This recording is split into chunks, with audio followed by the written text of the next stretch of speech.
Hi, welcome back to our channel.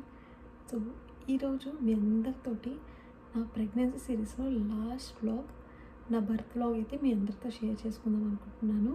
So ఎవరైతే నా previous pregnancy series చూడలేదో ఖచ్చితంగా వెళ్ళి అవన్నీ చూడండి.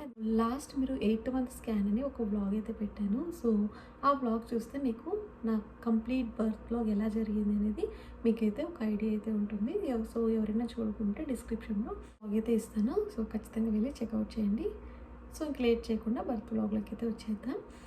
సో నా 8th మంత్ స్కాన్లో నాకు బేబీ పొజిషన్ అనేది సఫాలిక్ పొజిషన్ అయితే ఉన్నది. సో సఫాలిక్ పొజిషన్ అంటే బేబీ అయితే హెడ్ డౌన్ పొజిషన్ వచ్చేస్తుంది. సో హెడ్ డౌన్ పొజిషన్ వస్తే అప్పుడు మనకి నార్మల్ డెలివరీ చేయడానికి ఈజీ అయితే అవుతుంది ప్రాసెస్. ఎందుకంటే బేబీ హెడ్ డౌన్ ఉంటే బేబీ అనేది ఈజీగా అయితే మనకి నార్మల్ డెలివరీకి వచ్చేస్తుంది. సో అలానే నా 8th మంత్ స్కాన్లో అయితే నాకైతే సఫాలిక్ పొజిషన్కి అయితే బేబీ వచ్చేసింది.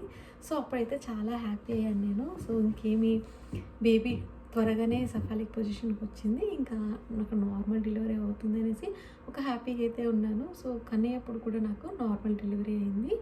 సో అందుకని ఈసారి కూడా నార్మల్ డెలివరీ అయితే మన పనులు మనం ఈజీగా చేసుకోవచ్చు. అలానే ఎక్కువ స్ట్రెస్ కూడా ఉండదు. ఆల్రెడీ నాకు కన్నయ్య జస్ట్ 2.5 years కదా. సో వాడిని హ్యాండిల్ చేయడానికి కూడా నాకు ఈజీ అవుతుంది అనేసి సో చాలా హ్యాపీగా అయితే ఉన్నాను. సో దాని తర్వాత మనకి ఏమవుతుందో తెలియదు. అంటే డెలివరీ అప్పుడు మనకి నార్మల్ అవుతుందా సీజరియన్ అవుతుందా మనకి మన చేతిలో లేదు. బట్ అప్పటికైతే సఫాలికి వస్తే మనకి నార్మల్ అయ్యే ఛాన్స్ ఎక్కువ ఉంటాయి కదా అనే ఒక హోప్ తోటి నేనైతే హ్యాపీ అయ్యాను. బట్ ఇక్కడే ఒక ట్విస్ట్ వచ్చింది. ఇంకా వన్స్ నాకు బేబీ అనేది సఫాలిక్ ఉందని తెలిసాక నేనైతే ఎక్సర్సైజెస్ అని కంప్లీట్గా స్టాప్ చేశాను. ఎందుకంటే నేను విన్నది ఏంటంటే సెకండ్ బేబీ అనేది డ్యూ డేట్ కన్నా ముందే వచ్చేస్తుంది. సో ఫస్ట్ డెలివరీ కొద్దిగా లేబర్ ఎక్కువ ఉంటుంది, సెకండ్ బేబీ కొద్దిగా త్వరగానే వస్తుంది. సో కొద్దిగా ముందే ప్రిపేర్ అయి ఉండాలి అని విన్నాను. అది నా బేబీ 8th మంత్లో ఆల్రెడీ సఫాలిక్ పొజిషన్ ఉంది కాబట్టి ఇంకా త్వరగా వస్తుందేమో, నేను ఎక్సర్సైజ్ చేస్తే త్వరగా డెలివరీ అవుతానేమో అనేసి నేనైతే ఎక్సర్సైజ్ చేయడం స్టాప్ చేశాను. వాకింగ్ ఒకటే చేస్తున్నాను, ఎక్సర్సైజ్ ఏవి చేయలేదు. 34 వీక్స్లో నాకు స్కాన్ చేశారు 8th మంత్లో. ఇప్పుడు 36 వీక్స్కి మళ్ళీ వెళ్తే హాస్పిటల్ విజిట్ అయితే ఉన్నది. సో జనరల్ చెకప్ అయితే ఉంటుంది కదా, అప్పుడైతే వెళ్ళాను. అప్పుడు వెళ్తే బేబీ పొజిషన్ కూడా మళ్ళీ చెక్ చేస్తారు. సో మళ్ళీ చెక్ చేస్తే అప్పుడు బేబీ పొజిషన్ అనేది నాకు సఫాలిక్ పొజిషన్ కన్నా కొద్దిగా బేబీ హెడ్ డౌన్ ఉంటుంది కదా, హెడ్ డౌన్ కన్నా కొద్దిగా స్లైట్గా బేబీ పొజిషన్ అయితే చేంజ్ అయింది. సో ఆ పొజిషన్ ఏమంటారంటే ఆబ్లిగెంట్ పొజిషన్ అని అంటారు. సో అలా అంటే బేబీ హెడ్ కరెక్ట్ డౌన్కుంటూ కూడా జస్ట్ కొద్దిగా అలా సైడ్కి ఉంటుంది. సో స్కాన్లో డాక్టర్ అయితే అలా చెప్పారు. మళ్ళీ నార్మల్గా వచ్చేస్తుందని డాక్టర్ కూడా అన్నారు. ఇంకా మేము కూడా అలానే అనుకున్నాం. సో మళ్ళీ నెక్స్ట్ వీక్ స్కాన్ ఉంటుంది కదా 9th మంత్లో, 9th మంత్ చెకప్కి వెళ్ళినప్పుడు అప్పుడు మళ్ళీ డాక్టర్ అయితే చెక్ చేస్తాను అని అన్నారు. సో చెక్ చేస్తాను అన్నారు కదా అనేసి ఇంకప్పుడు నాకు టెన్షన్ స్టార్ట్ అయింది. అరే ఇంకా మళ్ళీ బేబీ అనేది నార్మల్ పొజిషన్ రావడానికి మళ్ళీ ఎక్సర్సైజ్ చేయాలేమో అనేసి మళ్ళీ ఎక్సర్సైజ్ చేయడం స్టార్ట్ చేశాను. సో కన్నయ్య ఇప్పుడు ఏం జరిగిందంటే 8th మంత్ స్కాన్కి వెళ్ళినప్పుడు కన్నయ్య అయితే బ్రీచ్ పొజిషన్లో ఉన్నాడు. సో బ్రీచ్ పొజిషన్లో ఉంటే అప్పుడు ఇంకా టెన్షన్ పడ్డాను నేను. అప్పుడు డాక్టర్ చెప్పేశారు, నీకు ఇంకొక 2 వీక్స్లో కానీ హెడ్ డౌన్ పొజిషన్ రాకుండా ఉంటే నువ్వు సిజేరియన్కి ప్లాన్ చేయాలి అని చెప్పారు. సో అప్పుడు చాలా నేను ఇంకా ట్రై చేసి చాలా ఎక్సర్సైజ్ చేశాను. సో ఇంకా మళ్ళీ 2 వీక్స్కి అపాయింట్మెంట్ ఉంటుంది కదా అనేసి యూట్యూబ్లో చూసి చాలా ఎక్సర్సైజ్ అయితే చేశాను. ఇంకా 1 వీక్ కరెక్ట్గా ఎక్సర్సైజ్ అనేది చేశాను. ఇంకేం రేపు నాకు హాస్పిటల్కి వెళ్ళాలంటే ఆ రోజు నైట్కి నాకు బేబీ అనేది ఫ్లిప్ అయింది. సో అది నాకు తెలిసింది బేబీ ఫ్లిప్ అయితే ఆ ప్రెషర్ అనేది మనకి యూట్రస్ పైన ఎక్కువ తెలుస్తుంది బేబీ హెడ్ డౌన్ ఉండే. సో అలా నాకు ఆ రోజు కొద్దిగా మార్నింగ్ లేచి చూస్తుంటే నాకు కొద్దిగా డిఫరెన్స్ అనిపించింది. సో అప్పుడే అనుకున్నాను నేను బేబీ హెడ్ డౌన్ వచ్చింది అనేసి.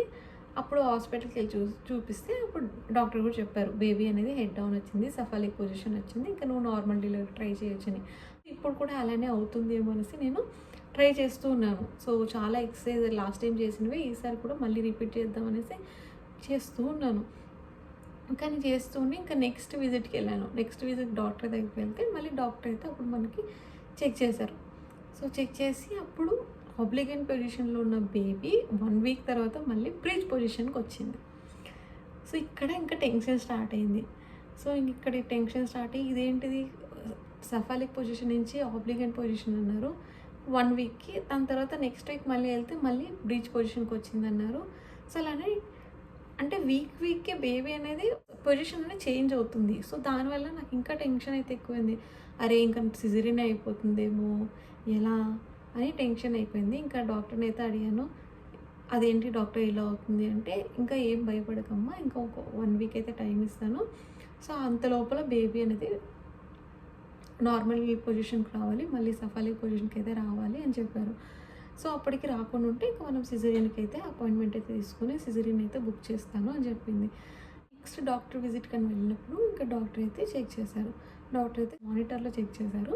మానిటర్‌లో చెక్ చేసి బేబీ పొజిషన్ అనేది బ్రీచ్‌లో ఉంది అని చెప్పారు. సో, అప్పుడు డాక్టర్ కూడా అదే అన్నారు. ఇదేంటి ఫస్ట్ టైం మీకు ఆబ్లిగెంట్ పొజిషన్‌లో ఉంది. మళ్ళీ ఇప్పుడు సడెన్‌గా బ్రీచ్ పొజిషన్‌కి వచ్చింది. అంటే కంప్లీట్‌గా టర్న్ అయిపోయింది. ఇంకా నువ్వు సిజేరియన్‌కి ప్లాన్ చేయాలి. ఎందుకంటే ఆల్రెడీ ఇప్పుడు 37 వీక్స్‌లో ఉన్నావు. 37 వీక్స్‌లో ఉంటే బేబీ అనేది మళ్ళీ నార్మల్ పొజిషన్‌కి రావడం కష్టం. సెఫాలిక్ పొజిషన్‌కి రావడం కష్టం. ఎందుకంటే మనకి మా వీక్స్ పెరిగే కొద్దీ లోపల వాటర్ లెవెల్ అనేది తగ్గుతూ ఉంటుంది. సో, వాటర్ లెవెల్ అనేది తగ్గుతూ ఉన్నప్పుడు బేబీ ఫ్లిప్ అవ్వడం కష్టం. ఎందుకంటే వాటర్ ఉంటే అది త్వరగా మనకి రొటేట్ అవుతుంది బేబీకి. అలాగే వీక్స్ పెరిగే కొద్దీ బేబీ అనేది వెయిట్ కూడా గెయిన్ అవుతుంది. వెయిట్ గెయిన్ అవ్వడం వల్ల ఆల్రెడీ వాటర్ తక్కువ అవ్వడం వల్ల బేబీ అనేది తిరగడం కష్టం. సో, అలా డాక్టర్ కూడా చెప్పింది. సో, తిరగడం కష్టమవుతుంది. అలానే బేబీ అనేది వెయిట్ కూడా పెరుగుతుంది. సో, ఇంకా చాయిస్ మీదే. ఇంకా వెయిట్ చేస్తారా? లేదంటే సిజేరియన్ ప్లాన్ చేస్తారా? అని అడిగారు. అయితే సరే వాళ్ళనైతే ఆప్షన్ అడిగాం. డాక్టర్‌నైతే ఆప్షన్ అడిగాం. నెక్స్ట్ ఆప్షన్స్ ఏంటి డాక్టర్? అయితే డాక్టర్ అయితే ఒకటి చెప్పింది. ఇప్పుడైతే మీరు సిజేరియన్‌కి అయితే బుక్ చేసుకోండి. డేట్ అయితే ఫిక్స్ చేస్తాను. ఎందుకంటే మళ్ళీ మీకు అప్పుడు డేట్స్ లేదంటే కష్టమవుతుంది. సో, సిజేరియన్‌కి అయితే బుక్ చేస్తాను. అప్పటి లోపల మీకు ప్రయత్నం చేయండి. ఇంకా కొన్ని ఎక్సర్సైజ్ అయితే చేయండి. అప్పటి లోపల మీకైతే బేబీ మళ్ళీ సెఫాలిక్ పొజిషన్‌కి వస్తే అప్పుడు మేము నార్మల్ డెలివరీకి ఇండ్యూస్ చేస్తాము. లేదంటే డైరెక్ట్‌గా సి సెక్షన్‌కి వెళ్ళిపోవచ్చు అని చెప్పింది.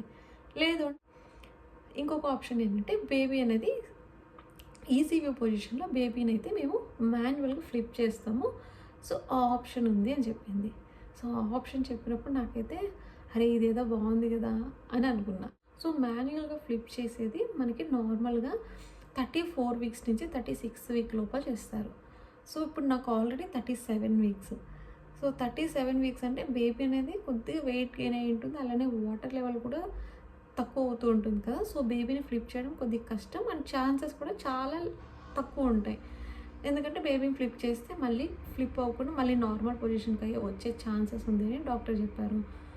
సో, ఇంకా ఆ ఆప్షన్ విన్నాక మాకైతే సరే ఓకే. ఇంకొక ఆప్షన్ అయితే ఉంది కదా! సో, ఆ ఆప్షన్‌కే వెళ్ళిపోదామని నాకు అనిపించింది. ఇంకా భానుని అడిగితే భాను కూడా సరే చూద్దాము. ఇంకొక 1 వీక్ టైం ఇచ్చి ఇప్పటికి బేబీ అనేది రాకుండా ఉంటే సో, అప్పుడు మనం ఫ్లిప్పింగ్ ఆప్షన్‌కి అయితే వెళ్దాము అని అన్నారు. సో, డాక్టర్‌కి ఇదే విషయం మేము చెప్తే డాక్టర్ ఉండి మీకు యాస్ సూన్ యాస్ పాసిబుల్ మీరు త్వరగా ప్లాన్ చేసుకోండి. ఎందుకంటే వీక్స్ పెరిగే కొద్దీ మీకు కాంప్లికేషన్స్ అనేవి ఎక్కువ అవుతాయి. సిజేరియన్‌కే వెళ్ళిపోవాల్సి ఉంటుంది. ఎందుకంటే ఫ్లిప్ చేసిన బేబీ అనేది ఫ్లిప్ అవ్వడం కష్టం. మీకు నార్మల్ డెలివరీకే కష్టమవుతుంది అని అన్నారు. నేనైతే అడిగాను డాక్టర్‌ని. ఇంకొక 1 వీక్ అయితే టైం ఇవ్వండి. 37 వీక్స్‌లో వెళ్ళాను. ఇంకా 38 వీక్స్ లోపల డిసైడ్ చేసుకుందాము అని చెప్పాను. సో, డాక్టర్ కూడా సరే అన్నారు. ఇంకో 1 వీక్ తర్వాత మళ్ళీ రండి అని చెప్పారు. సో, ఇంకో 1 వీక్ ఆ 1 వీక్ నాకు ఎలా ఉన్నదంటే పెద్ద యుద్ధం జరుగుతున్నట్టే ఉన్నది. సో, నా మైండ్ అంతా చాలా అప్సెట్‌గా ఉన్నా నేను. ఇంట్లో ఏ వర్క్ చేసినా నాకు అదే ధ్యాస ఉన్నది. అరే! నార్మల్ డెలివరీ అవుతదో, సి సెక్షన్ అవుతదో, నార్మల్ డెలివరీ అయితే బాగుంటుంది. సి సెక్షన్ వద్దు. ఎందుకంటే సి సెక్షన్ అయితే ఆ పెయిన్ నాకు తెలుసు. ఆల్రెడీ నేను చూశాను మా అక్క వాళ్ళది.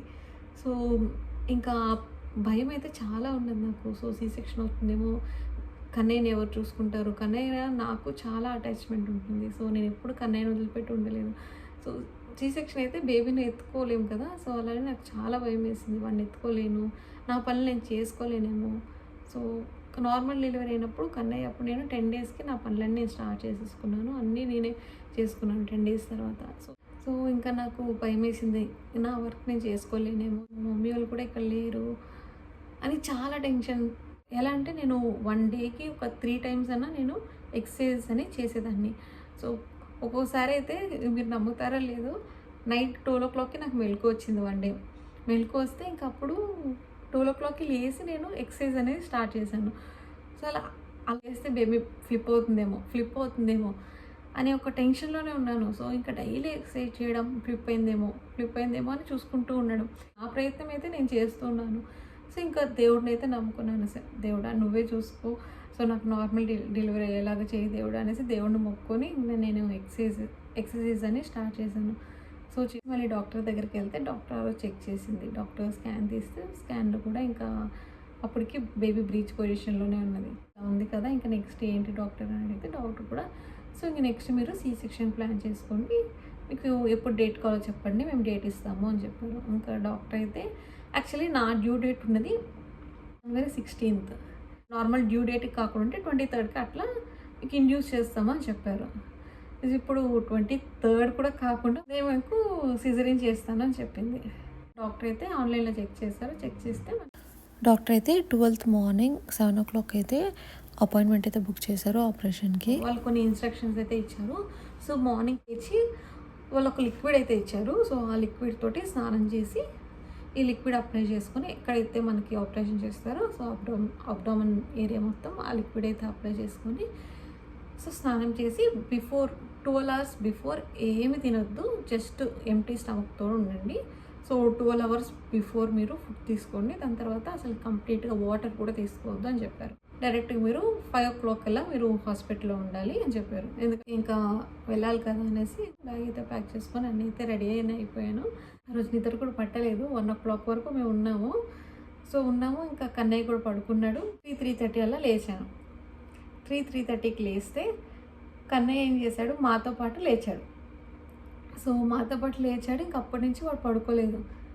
సో మేము ఎక్కడికో వెళ్తున్నాము అని వాడికి డౌట్ వచ్చింది. సో ఇంకా ఆ రోజు అయితే వాడు పడుకోనే లేదు. మేమేమనుకున్నామంటే వాడిని ఇంట్లోనే అత్తయ్య మావి దగ్గర వదిలిపెట్టి పడుకుంటాడు కదా, మేము హాస్పిటల్కి వెళ్దాము అని అనుకున్నాం. లేకుండా 1 minute కూడా ఉండాలి. అట్లీస్ట్ నేనైనా ఉండాలి, లేదంటే వాళ్ళ డాడీ అయినా ఉండాలి. ఇద్దరిలో ఒకరైతే ఖచ్చితంగా ఉండాలి. సో అది పడుకుంటాడు కదా. సో మార్నింగ్ 7 o'clock అలా లేస్తాడు. సో అలా అంత లోపల భాను మళ్ళీ ఇంటికి వచ్చి వాడిని తీసుకురావచ్చు అనేసి ఆలోచనతో మేము అలా ప్లాన్ చేసుకున్నాం. సో అలా ప్లాన్ చేసుకొని ఇంకా వాడిని అయితే పడుకొని పెడితే ఇంక వాడైతే పడుకోలేదు.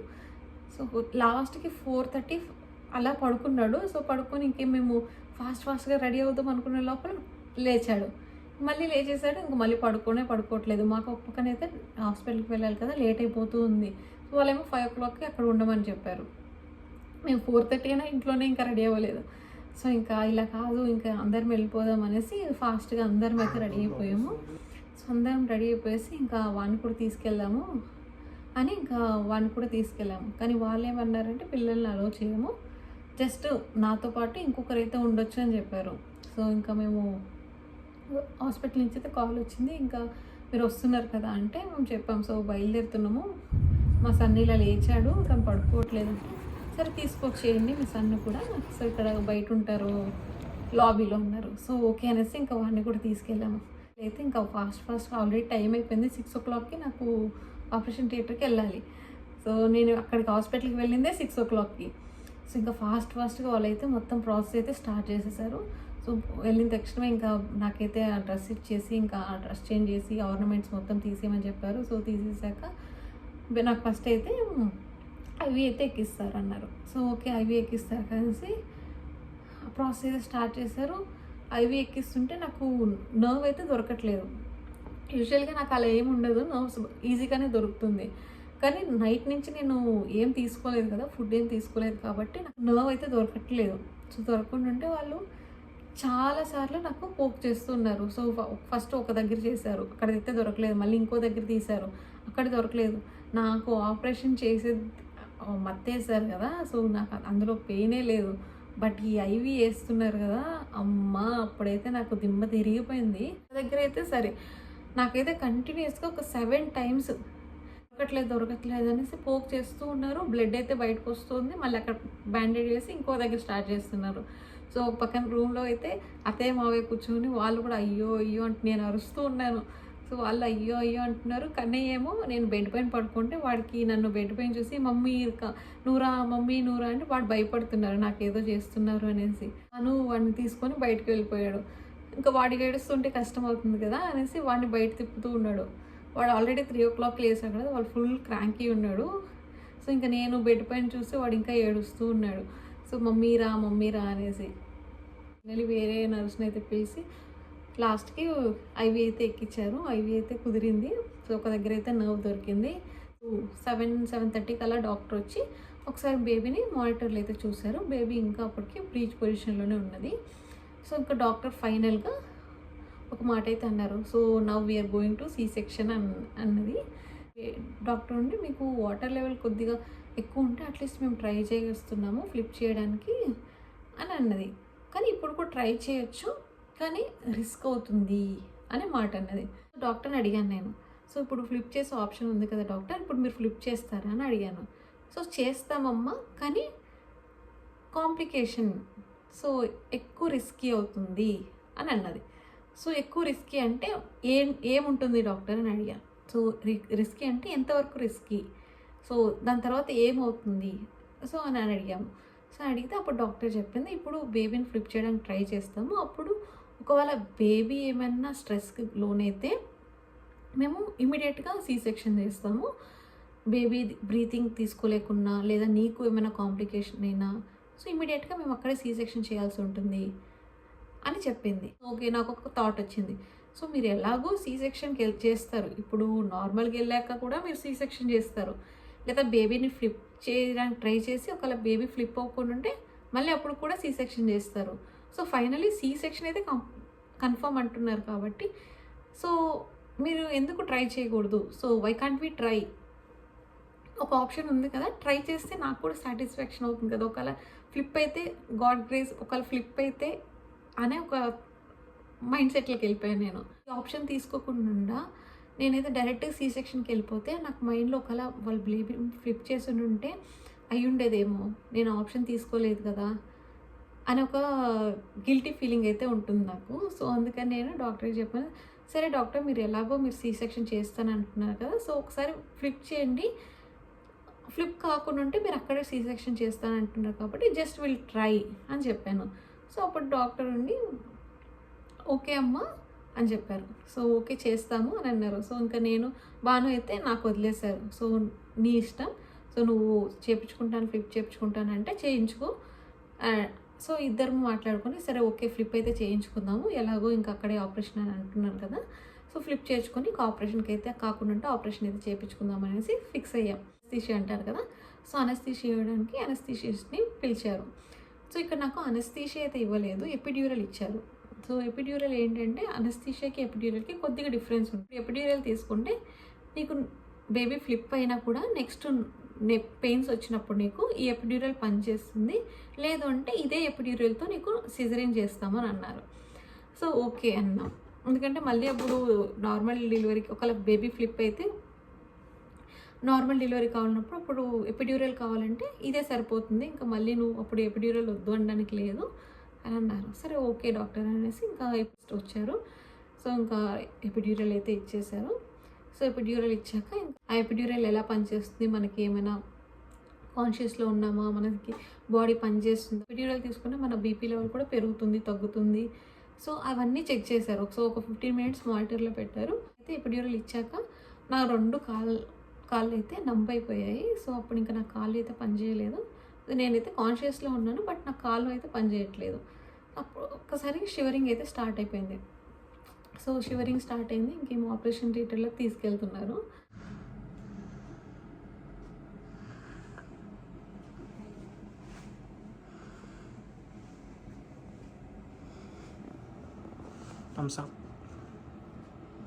ఇప్పుడే ఎపిడ్యూరల్ ఇచ్చారు. సో వెయిట్ చేస్తున్నాను. ఎపిడ్యూరల్ వర్క్ అయితే నెక్స్ట్ ఈసీవీ అయితే చేస్తారు.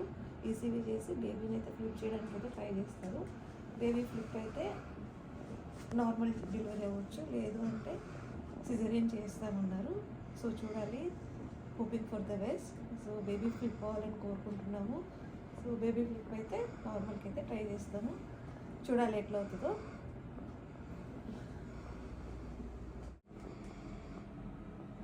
సో ఈ వ్లాగ్ అయితే ఇక్కడితో ఎండ్ చేస్తున్నాను. సో నెక్స్ట్ వ్లాగ్లో ఆపరేషన్ థియేటర్కి వెళ్ళాక అక్కడ బేబీని ఫ్లిప్ చేస్తారు కదా, బేబీ ఫ్లిప్ అయిందా లేదా, నాకు నార్మల్ డెలివరీ అయిందా, సి సెక్షన్ అయిందా, సో మా కన్య రియాక్షన్ ఎలా ఉంది బేబీని చూసి, సో మా ఫ్యామిలీ రియాక్షన్ ఏంటి, అవన్నీ మీరు ఆ వ్లాగ్లో చూద్దురు. సో ఈ వ్లాగ్ ఆల్రెడీ లెంతీ అయిపోయింది, సో అందుకే ఇక్కడికైతే ఎండ్ చేస్తున్నాను. మీ అందరికీ మా బేబీని నెక్స్ట్ వ్లాగ్ అయితే ఇంట్రడ్యూస్ చేస్తాను. So until then bye.